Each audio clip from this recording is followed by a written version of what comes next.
saham.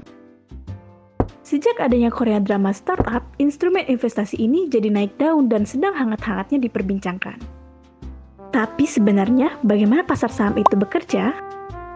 Apakah di dunia nyata kita bisa seperti Han Ji Pyong muda yang berhasil mendapatkan keuntungan 1000% hanya dalam waktu 1 tahun?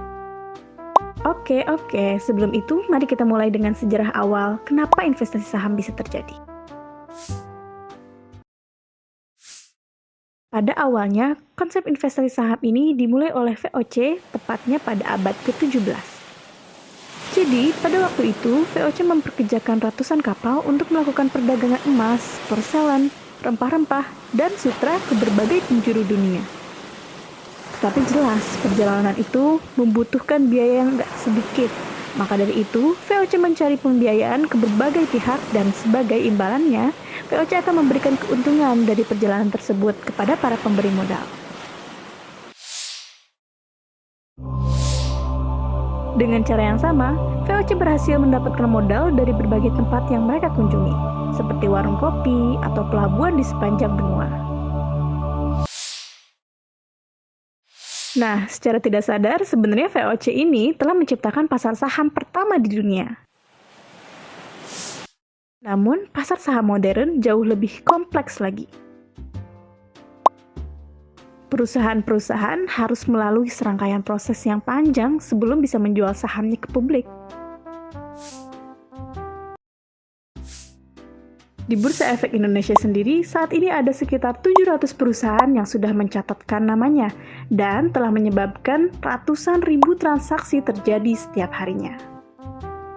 Pada saat ini, initial public offering atau saat pertama kali saham dicatat di pasar perdana, harganya masih ditentukan atas dasar pertimbangan perusahaan atau emiten dan penjamin emiten. Barulah ketika masuk ke pasar sekunder, harga saham akan ditentukan oleh permintaan dan penawaran. Disinilah fluktuasi harga gila-gilaan sangat mungkin terjadi. Jika saham yang dibeli Han Ji Pyong bisa memberikan keuntungan 1000% dalam setahun, maka kedua saham di Bursa Efek Indonesia ini lebih gila lagi.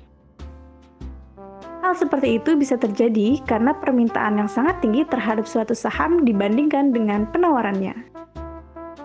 Permintaan ini juga bisa terjadi oleh beberapa hal, seperti faktor makroekonomi, kinerja perusahaan atau industri bersangkutan, kebijakan pemerintah, bahkan keadaan politik suatu negara pun bisa saja menjadi pemicunya.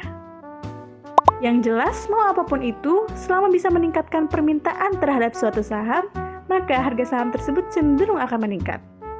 Dan sebaliknya, jika sahamnya kurang diminati, maka cenderung akan turun.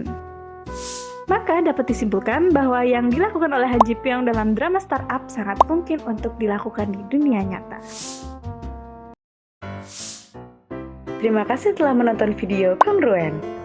Jangan lupa like, comment, share, dan subscribe channel ini, serta ikuti kami juga di Instagram Kongruen Channel untuk dapetin info-info edukasi menarik lainnya.